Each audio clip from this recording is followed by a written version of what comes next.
오늘 우리가 묵상할 말씀입니다. 요한복음 14장 1절에서 3절의 말씀. 신약성경 171페이지 요한복음 14장 1절에서 3절. 우리 같이 한 음성으로 읽겠습니다. 너희는 마음에 근심하지 말라. 하나님을 믿으니 또 나를 믿으라. 내 아버지 집에 거할 곳이 많도다. 그렇지 않으면 너희에게 일렀으리라. 내가 너희를 위하여 거처를 예비하러 가노니 가서 너희를 위하여 거처를 예비하면 내가 다시 와서 너희를 내게로 영접하여 나 있는 곳에 너희도 있게 하리라. 아멘. 할렐루야. 오늘 또 저와 여러분의 가정, 자녀 하는 모든 일들 위에 하나님의 도우시는 손길이 함께 하시기를 주님의 이름으로 축복합니다. 오늘이 성령 강림 주일입니다. 예수님께서 부활하시고 50일째 되는 날, 제자들이 모인 그 마가의 다락방에 예수님이 약속하신 성령님이 강력하게 임하셨습니다. 그때부터 제자들은 성령으로 충만해져서 모든 두려움을 떨쳐버리고 담대히 복음을 전함으로써 교회가 시작될 수 있었던 것입니다. 사람은 영적 존재입니다. 신앙생활을 한다고 하는 것은 영적인 활동입니다. 그래서 지난 주일에 설교한 것처럼 사람은 누구나 예외 없이 둘 중에 하나입니다. 악령의 조종을 받고 살든지 성령님의 인도하심을 받고 살든지 둘 중에 하나입니다. 저는 대연선교회 모든 성도들이 예배 시간마다 성령의 기름 부으심을 받아 성령으로 충만한 성도들이 되기를 주님의 이름으로 축복합니다.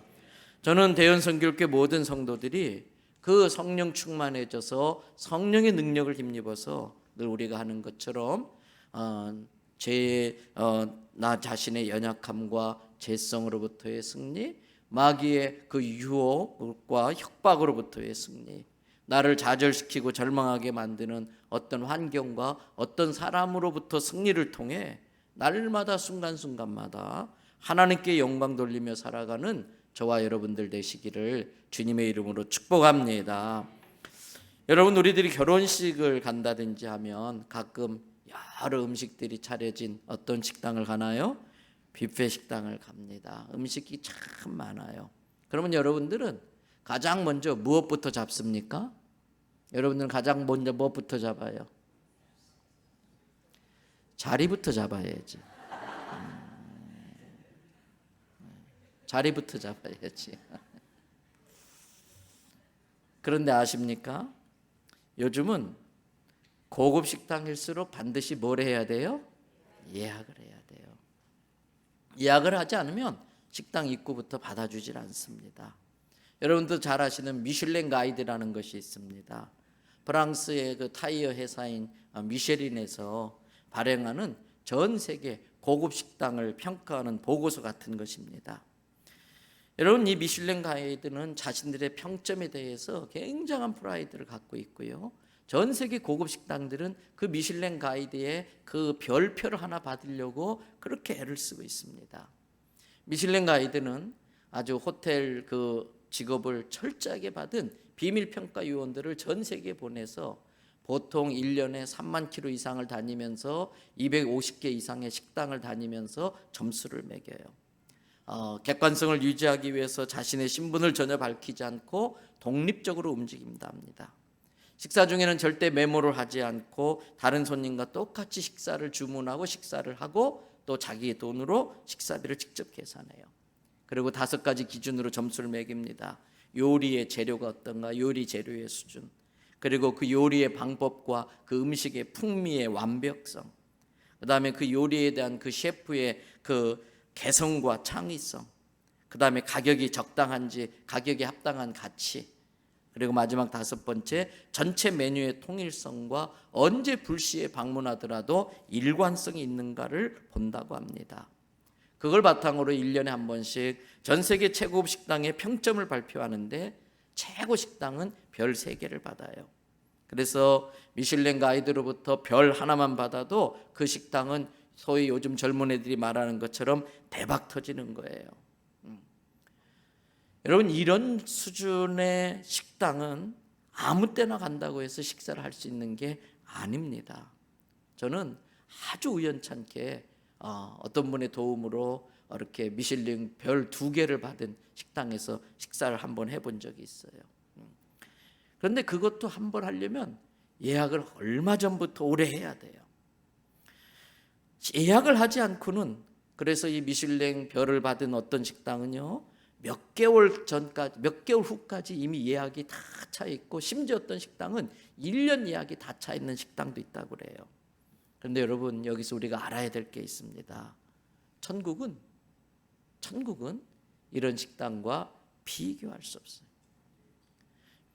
미슐랭 그 별 3개가 아니라 그 별을 3,000개, 3만 개, 300만 개를 붙인다 할지라도 부족한 곳이 천국인 줄로 믿습니다. 그러면 그런 별 1개, 2개, 3개만 받아도 예약을 해야 겨우 식사를 할까 말까인데, 천국은 말할 것도 없어요. 천국은 말할 것도 없어요. 천국은 예약해 놓지 않으면 절대 들어갈 수가 없어요. 사랑하는 대원 선교회 성도 여러분, 천국에 예약되어 있습니까? 여러분의 자리가 천국에 예약되셨습니까? 오늘 성경 본문에서 예수님께서 말씀하셨어요. 요한복음 14장 2절에 내가 너희를 위하여 거처를 예비하러 가노니 가서 너희를 위하여 거처를 예비하면 내가 다시 와서 너희를 내게로 영접하여 나 있는 곳에 너희도 있게 하리라. 여러분, 둘 중에 하나입니다. 천국 아니면 지옥입니다. 지옥은 예약할 필요가 없습니다. 천국에 가지 못하면 저절로 가는 것이 지옥이기 때문에 그렇습니다. 한 번은 아주 오래전입니다. 어떤 권사님이 임종을 하게 됐다고 자녀들이 빨리 와서 목사님 기도해 달라고 갔어요. 임종이 되면은 숨을 몰아쉬다가 마지막에 숨을 놔야 돼요. 후 하고 놔야 돼요. 근데 이 권사님 숨을 못 놓는 거예요.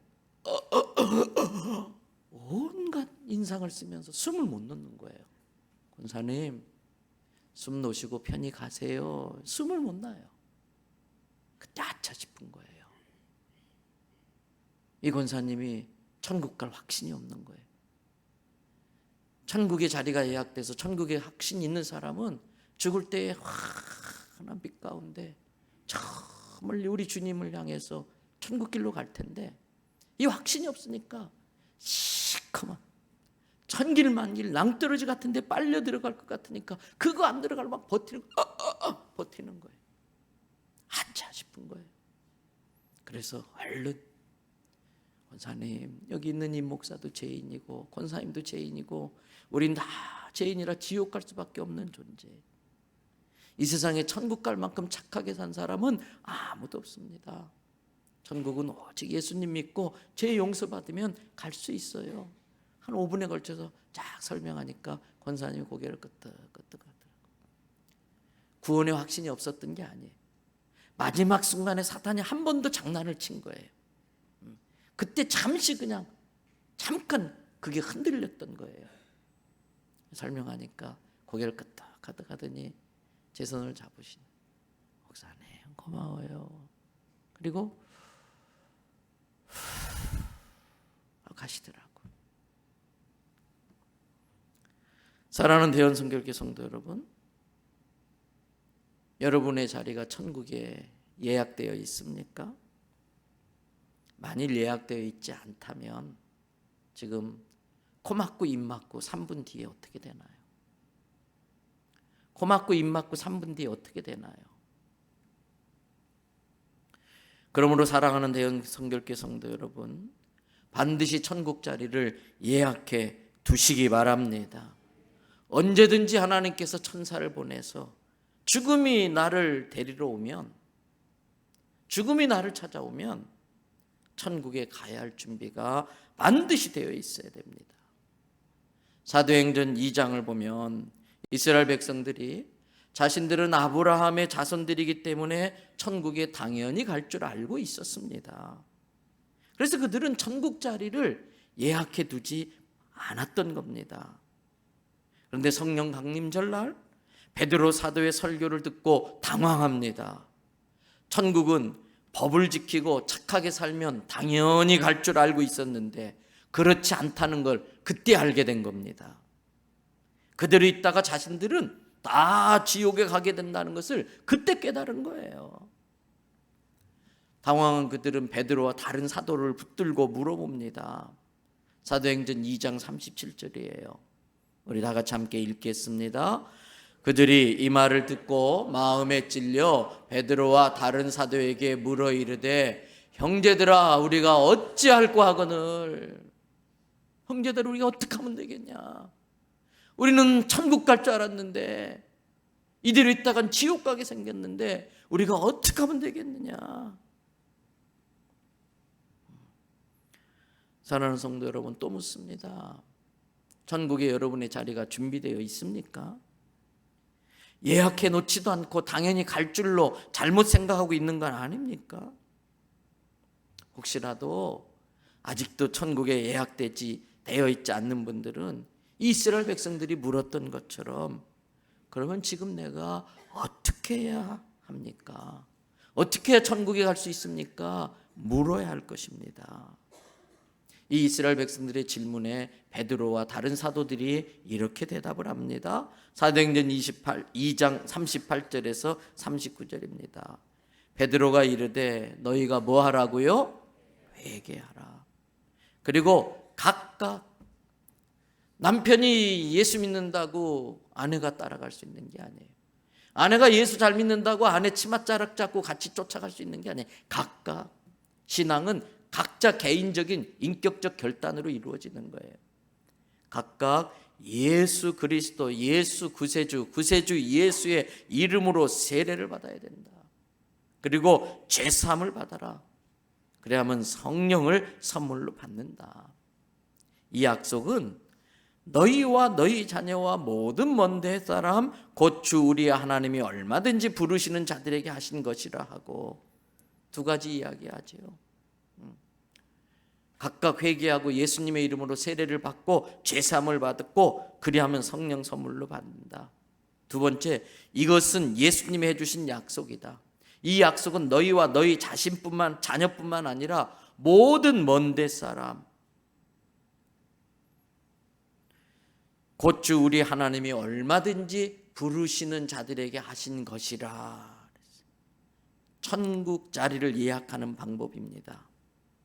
그리고 이 방법은 너희와 너희 자녀뿐만 아니라 모든 먼데 사람, 즉 어느 나라 사람이든지 또는 어디서 무슨 짓을 하다 왔든지 하나님은 누구라도 얼마든지 불러서 구원하실 수 있는 그 사람들에게 유효한 약속이라는 거예요.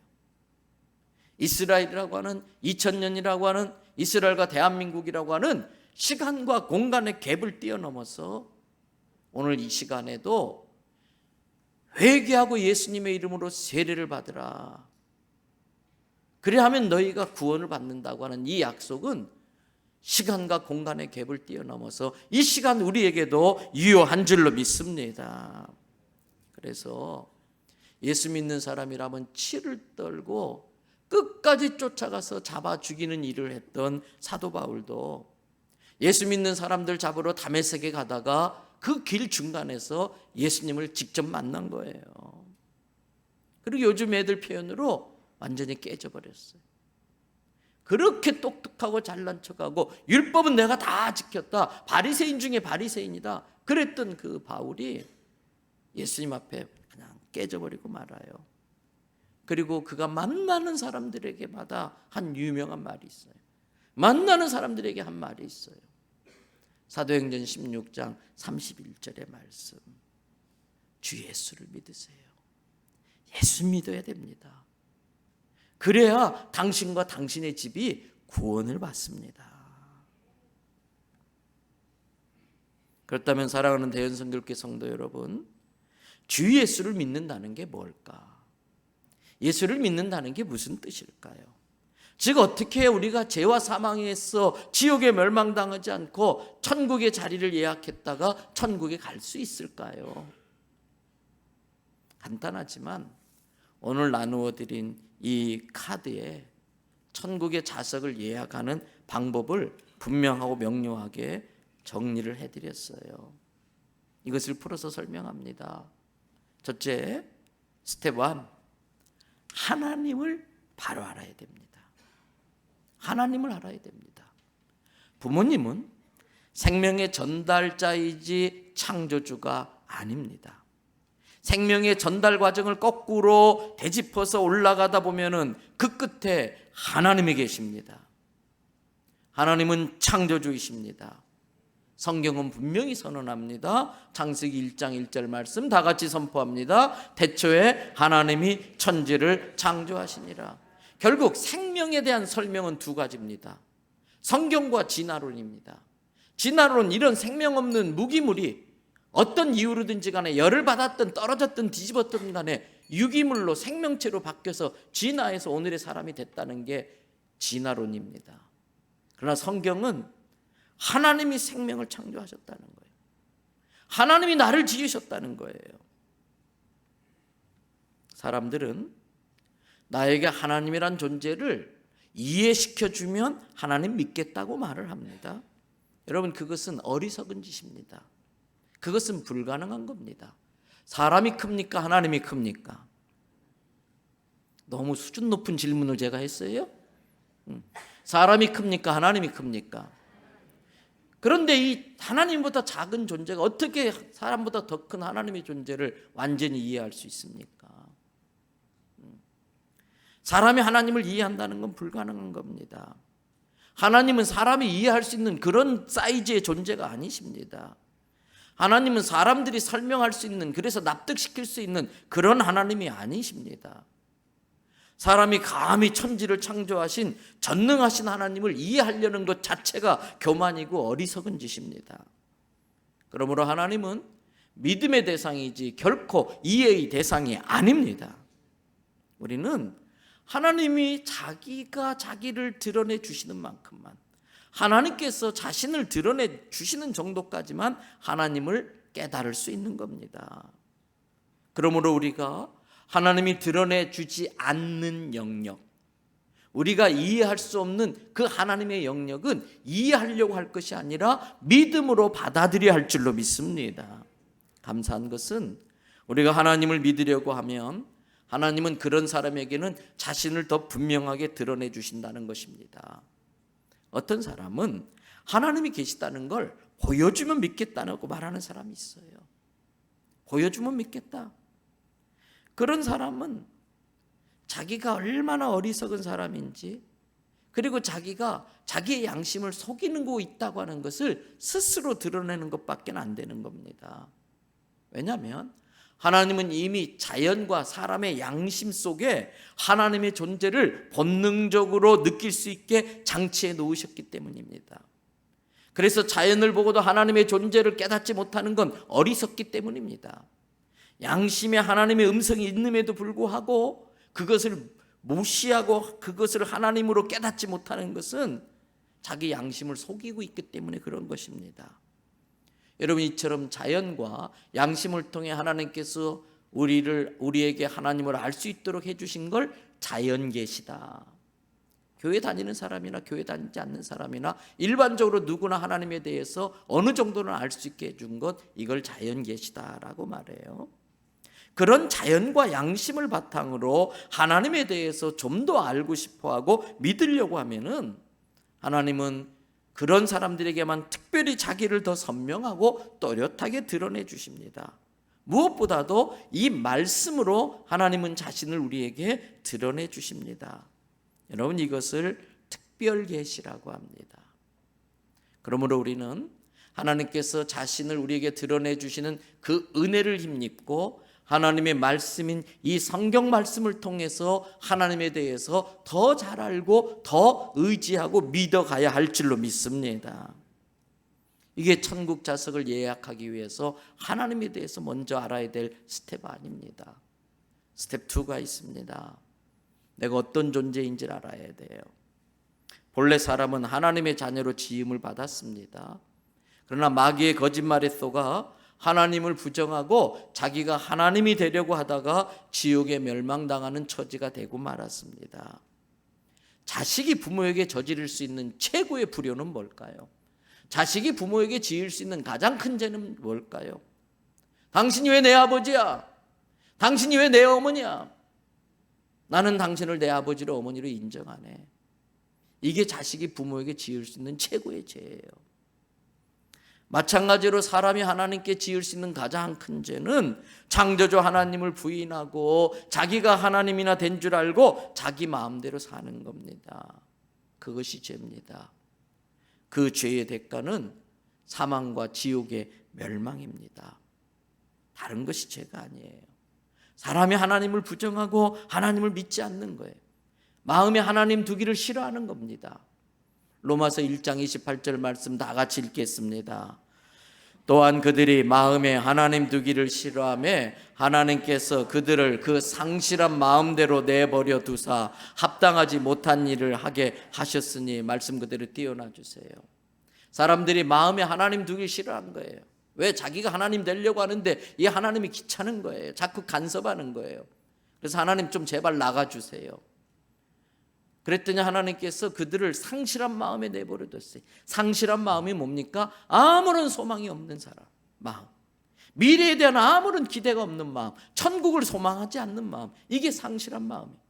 그러면 그때부터 사람들은 합당하지 못한 일을 해요. 여러분, 천국과 지옥이 있다는 걸 인정하지 않기 때문에 죄를 짓는 거예요. 천국과 지옥이 있다는 것을 아는 사람은 합당한 일을 해야지 합당하지 못한 일을 할 수가 없어요. 내 사람들이 천국과 지옥을 믿지 않으니까 영혼이 죽으면 짐승이 대해서 짐승 같은 짓을 짓고 짐승 같은 짓을 하고 다른 짐승보다 더 월등하게 지어 만들어 주었더니 그 월등함을 가지고 짐승만 또 못하는 짓을 하는 거예요. 지금 세상이 짐승 같은 짓, 짐승만 또 못한 짓로 치욕이 되고 있어요. 여러분, 마음에 하나님 두기를 싫어하면 그렇게 되는 겁니다. 하나님의 피조물인 인간이 자기 생명의 창조주이며 그 생명의 주인이신 하나님을 마음에 모셔야 되는데 도리어 마음에 하나님 두기를 싫어했습니다. 그리고 자기가 주인 되려고 했습니다. 사람이 주인 되려는 마음, 사람이 하나님 되려는 마음, 이것이 인본주의입니다. 모든 것의 근본을 사람 중심으로 생각하게 하는 주의입니다. 말은 멋있습니다. 말은 멋있습니다. 사람을 강조하고 하는 인본주의는 아주 달콤하고 멋있습니다. 사람 중심. 아닙니다. 사람은 하나님을 마음의 중심에 모시고 하나님을 경외하며 하나님 중심으로 살 때 행복한 거예요. 사람 중심으로 살면 모두가 내 중심으로 살아줘야 돼요. 아내는 남편을 중심으로 남편을 위해 존재해야 되고요. 아랫사람은 윗사람을 섬기며 윗사람 중심으로 살아야 되고요. 힘 없는 사람은 힘 있는 사람 중심으로 살아야 되고요. 그러면 불행해져요. 아니에요. 하나님 중심으로 살 때에 모두가 행복해지는 줄로 믿습니다. 이것이 하나님을 믿고 받드는 믿을 신, 우러를 앙, 존경해서 받들어 본다. 믿을 신, 우러를 앙, 받들 앙, 이게 신앙 생활인 것입니다. 하나님을 신앙하지 않는 모든 행위는 죄악입니다. 그 죄의 원인에 나타나는 사회적인 현상들이 있습니다. 마음에 하나님 두기를 싫어하며 그들을 상실한 마음대로 버려두사 합당하지 못한 일을 하게 했는데 그 합당하지 못한 일이 로마서 1장 29절부터 32절에 나와요. 다 같이 한번 읽어보겠습니다.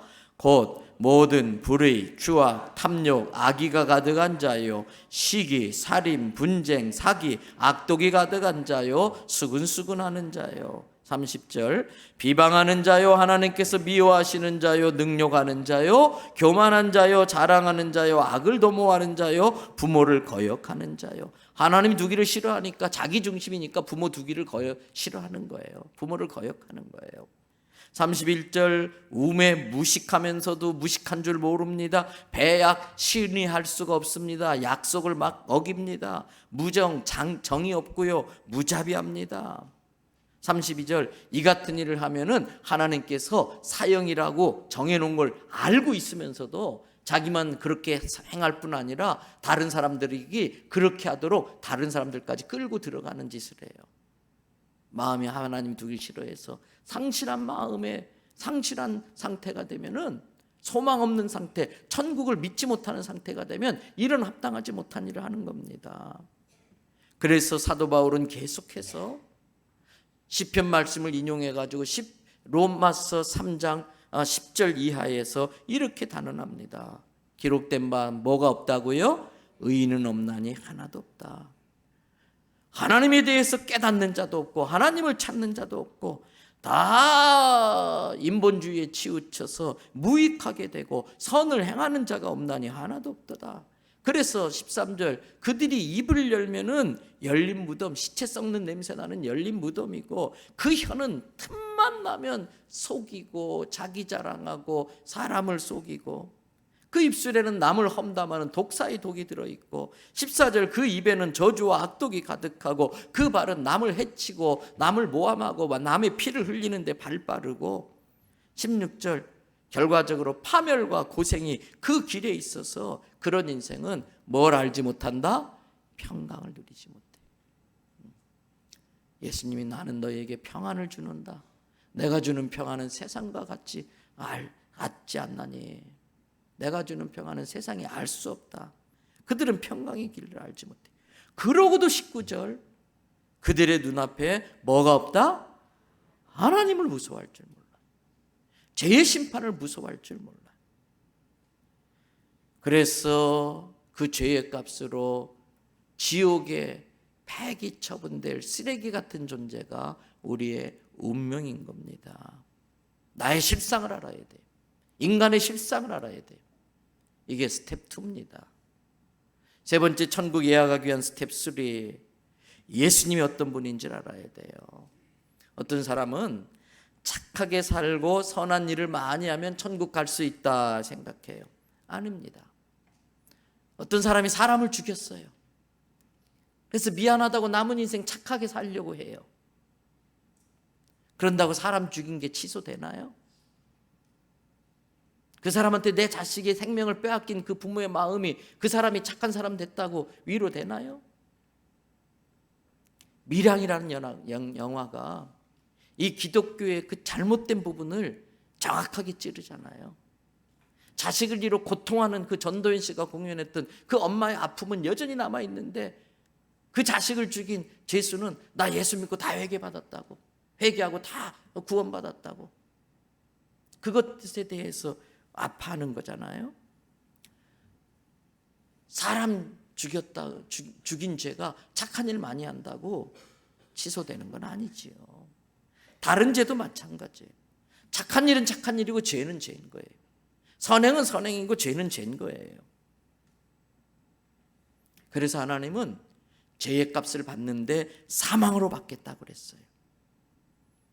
그러므로 죄를 용서받을 수 있는 길은 내 생명으로 죄값을 치르고 그 죄의 형벌을 지옥에서 받아야 됩니다.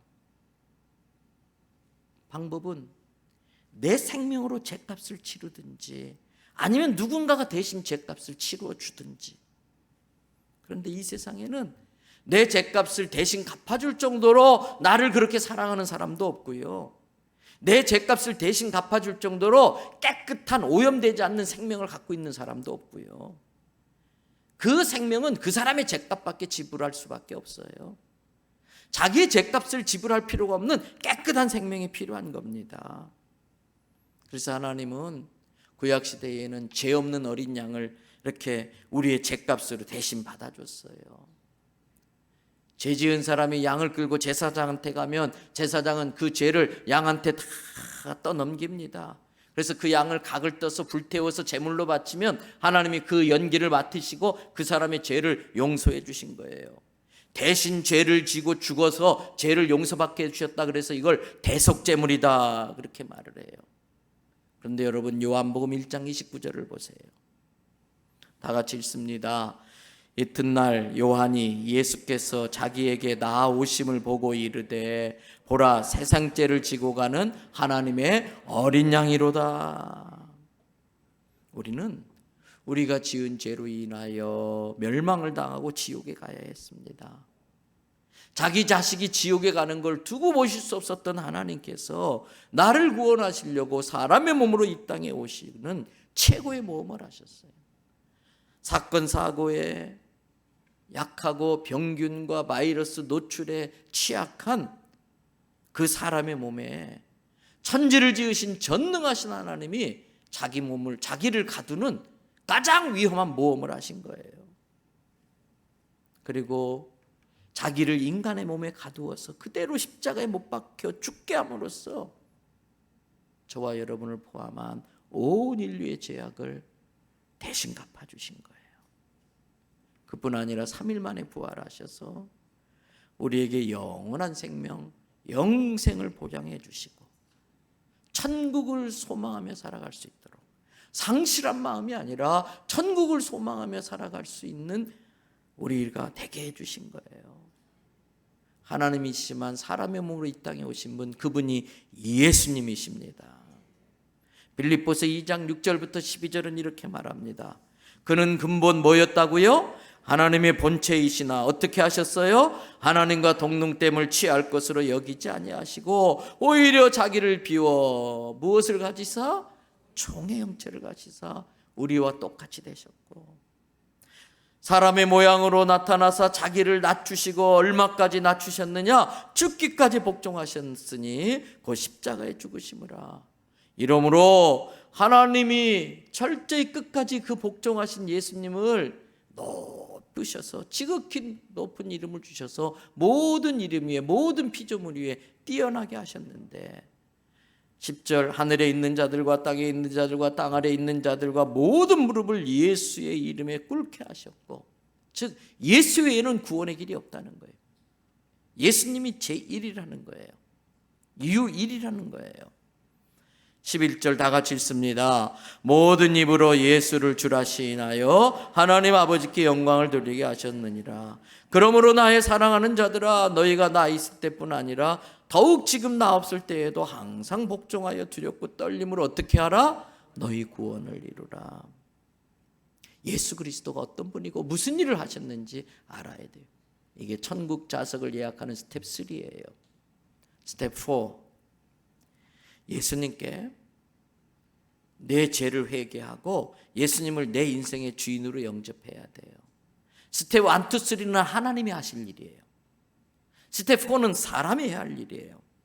회개는 내 죄를 시인하고 예수님께 죄를 고백하고 용서를 구하는 겁니다. 진정한 회개는 죄를 청산하는 겁니다. 지금까지 죄의 행위를 짓고 있던 죄의 행위를 이제는 딱 끊는 겁니다. 그래서 삶이 달라지는 겁니다. 지난주 중에도 어떤 새가족 신방을 갔어요. 교회 아직 나오지 않는 그 부인이 옆에 있었어요. 제가 물어봤습니다. 당신의 남편이 우리 교회 나오신 뒤로 좋은 쪽으로 달라지고 있습니까? 다행히 감사하게도 그 아내가 예, 우리 남편이 좋아지고 있습니다. 그렇게 대답하더라고요. 달라지지 않으면 회개하지 않은 겁니다. 회개한 이후에 내 마음에 예수님을 주인으로 모시고 예수님의 말씀을 배우고 그 말씀에 순종하며 살면 나는 달라지게 되어 있어요. 여러분, 그 예수님을 마음의 주인으로 모시고 하나님 앞에 죄의 용서를 구해야 돼요. 생명의 주인이신 하나님이기 때문에 죄값을 생명으로 받으신 그 하나님이 용서해 줄 때만이 내가 죄값을 치르지 않고 그 생명을 가지고 천국에 갈 수 있는 거예요. 여러분, 내 자동차를 어떤 사람이 박았어요. 그런데 옆에 지나갔던 어떤 아저씨가 아이고, 이왕 받은 거 어떡합니까? 내가 없던 일로 해줄 테니까 그냥 가세요. 아니, 그러는 거 어떤 사람이 말이 돼요, 안 돼요? 아, 이왕 받은 거 어떡합니까? 당신도 좀 저보고 당신도 좀 이해하시고 그냥 서로 좋게 그냥 없던 일로 하고 가세요. 내가 다 용서할게요. 지나가던 사람이 그래요. 말이 돼요, 안 돼요? 내 차를 찌그러뜨렸으면 누구만이 용서할 수 있어요? 나만 용서할 수 있어요. 서로 착하게 좀 잘 이해하고 헤어지세요. 이렇게 가르쳐 주시는 옆에 계신 공자 아저씨, 석가모니 아저씨 말은 참고할 만해. 좋은 게 좋은 거니까 그 도덕적인 교훈은 배울 만해요. 그래서 화해합시다. 그런데 용서는 내가 하는 거예요. 차 주인인 용서는 내가 하는 거예요. 그 아저씨의 그 좋은 말은 우리가 좀 참고할 수 있지만, 때문에 공자 아저씨, 석가모니 아저씨 좋은 말씀은 우리가 배워야겠지. 그러나 내 죄를 용서하고 구원할 수 있는 분은 하나님밖에 없는 줄로 믿습니다. 왜? 하나님이 나의 생명의 창조주인 걸 내가 믿기 때문에, 내 생명의 주인이시기 때문에. 그래서 성경은 말합니다. 요한복음 1장 12절 14절입니다. 12절부터 14절 다 같이 있습니다. 영접하는 자 곧 그의 이름을 믿는 자들에게는 하나님의 자녀가 되는 권세를 주셨으니 이는 혈통으로나 육정으로나 사람의 뜻으로 나지 아니하고 오직 하나님께로부터 난 자들이니라. 말씀이 육신이 되어 우리 가운데 거하심에 우리가 그의 영광을 보니 아버지의 독생자의 영광이요 은혜와 진리가 충만하더라. 말씀이 육신이 되어 우리 가운데 거하시는 분이 누구세요? 예수님이에요. 그래서 요한복음 3장 16절에 예수님이 말씀하셨어요. 하나님이 나를 자기 독생자 십자가에 죽기까지 할 정도로 이처럼 사랑하셨으니, 이는 그렇게 하신 이유는 그 예수를 믿는 자마다 멸하지 않고 멸망하지 않고 영원한 생명을 얻어 상실한 마음이 아니라 천국을 소망하는 마음으로 살게 하려고 그렇게 했다는 거예요. 요한복음 5장 24절 이하에 내가 진실로 진실로 너희에게 이르노니 내 말을 듣고 또 나 보내신 이를 믿는 자는 영생을 얻었고 심판에 이르지 아니하나니 어디에서 어디로? 사망에서 생명으로 옮겨졌다. 나의 인생의 종착점이 달라진 거예요. 이대로 있었다면 내 인생의 종착점이 지옥일 텐데 지옥에서 천국으로, 사망에서 생명으로 옮겨졌다는 거예요.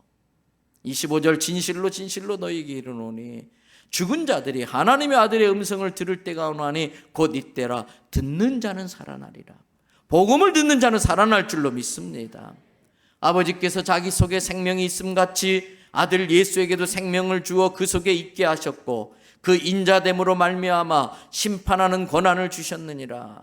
이를 놀랍게 여기지 말라. 무덤에 있는 자가 다 그의 음성을 들을 때가 오나니 선한 일을 한 자. 여기서 선한 일은 아까 말한 도덕적인 그게 아니에요. 성경은 하나님을 믿고 예수님을 구주로 믿는 걸 선한 일이라고 그랬어요. 선한 일을 한 자는 생명의 부활로 악한 일, 다른 게 악한 일이 아니에요. 거짓말하고 이런 게 악한 게 아니라 하나님을 믿지 않는 죄가 제일 큰 죄예요. 그 악한 일을 한 자는 심판의 부활로 나오리라.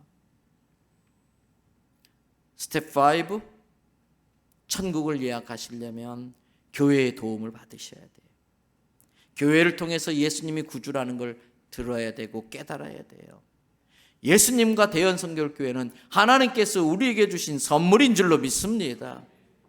대연성결교회는 우리로 하여금 천국을 예약할 수 있도록 돕는 곳이에요. 또 도와야 할 곳이에요. 우리가 교회일진데 우리는 다른 아직도 천국을 예약하지 않은 사람들에게 천국 예약하는 법을 안내해 줘야 돼요. 그게 교회입니다.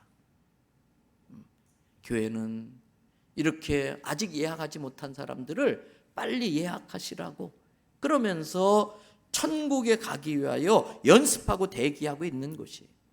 교회는 영혼을 구원하는 노아의 방주와 같은 일을 해야 할 줄로 믿습니다. 다른 일을 다 해도 영혼 구하지 못하면 교회가 아니에요. 교회는 구호단체가 아니에요. 환경운동 단체가 아니에요. 민주화 운동하는 단체가 아니에요. 교회는 그런 것도 때를 따라 필요하면 해야 되지만 영혼을 구원하는 일을 하고 그 다음에 그런 일을 해야 되는 거예요. 교회는 하나님 아버지의 집입니다. 그러므로 교회는 하나님의 자녀들이 천국에 가기 전에 잠시 머무는 곳이에요. 이 교회는 구원받은 영혼들이 다시 죄에 빠지지 않도록, 마귀의 유혹에 빠지지 않도록 지키고 보호하는 일을 하셔야 돼요. 여러분의 구역 식구들, 남녀전도회, 교회학교 아이들, 이 보호하는 일을 해야 돼. 교회는 어떤 곳인가?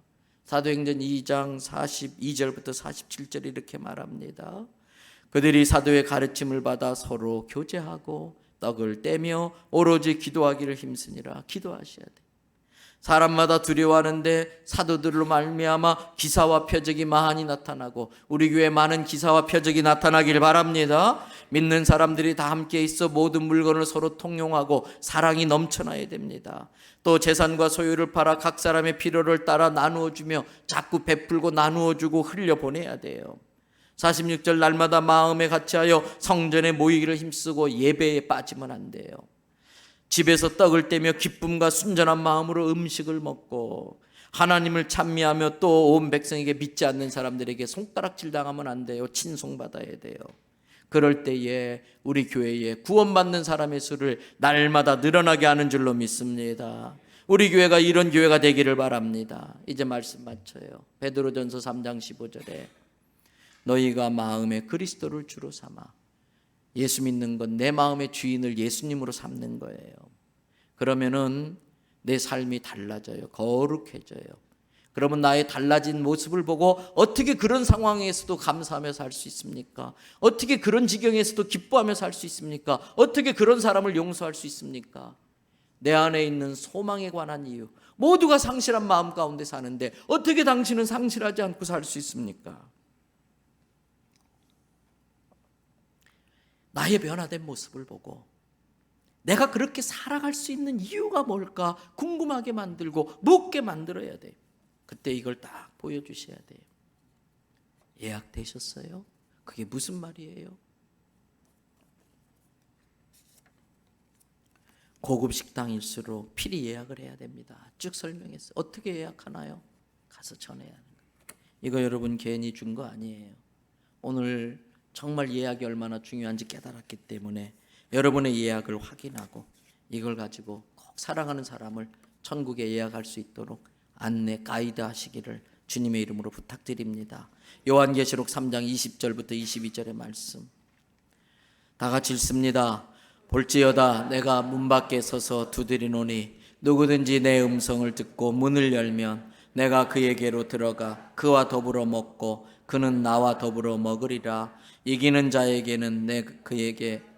그에게는 내가 내 보좌에 함께 앉게 하여 주기를 내가 이기고 아버지 보좌에 함께 앉은 것 같이 하리라.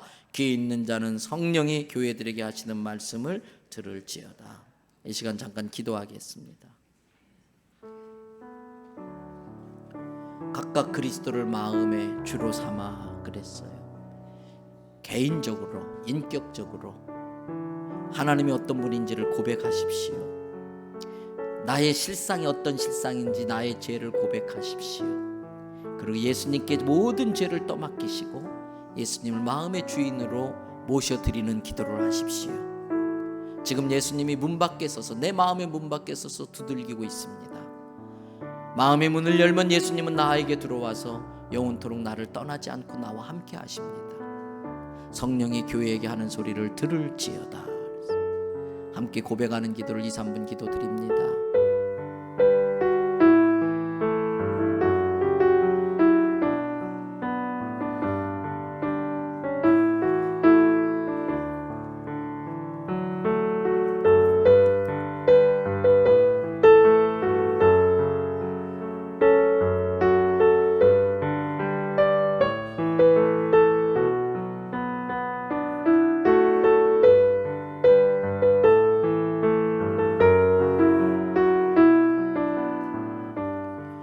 다 같이 함께 저의 기도를 따라합니다. 창조주 하나님, 하나님이 저의 생명의 주인이심을 믿습니다. 제가 마귀의 거짓말에 속아 하나님을 부인하고 하나님을 떠났었습니다. 그것이 죄인 걸 알고 예수님 앞에 내 죄를 회개합니다. 예수님이 내 죄를 위하여 십자가에 죽으심으로 내 죄가 용서된 걸 믿습니다. 그 예수님을 마음의 주인으로 모십니다. 이제 나의 남은 인생은 예수님을 주로 모시고 하나님의 말씀을 따라 살길 원합니다. 이 땅에 허락된 시간 동안 하나님의 영광을 위해 살고 영혼 구원을 위해 살겠습니다. 성령님으로 나를 도와주옵소서. 예수님의 이름으로 기도드립니다. 하나님 아버지, 이 시간에 우리 성도들이 이 종의 기도를 따라했습니다. 이 따라한 기도이지만 진정성 있는 기도라면 이 기도는 유효한 줄 믿습니다. 천국 자리가 예약된 걸 믿습니다. 죽음이 언제든지 나를 데리러 와도 천국 갈 준비가 되어 있게 하여 주옵소서. 주께 받은 이 구원의 은혜 너무나 감사합니다. 그래서 예물 올립니다. 기쁘게 받으시옵소서. 남은 생에 이 땅에 살 동안 물질 때문에 죄 가운데 빠지지 않도록 물질의 풍성함을 주시고 예수님 전하는 데 도움이 되도록 흘려보낼 것이 있게 하여 주시옵소서. 병약한 자들을 신유의 능력으로 고쳐주시옵소서. 우리 자녀들을 지켜주시옵소서. 예수님의 이름으로 기도드립니다. 아멘.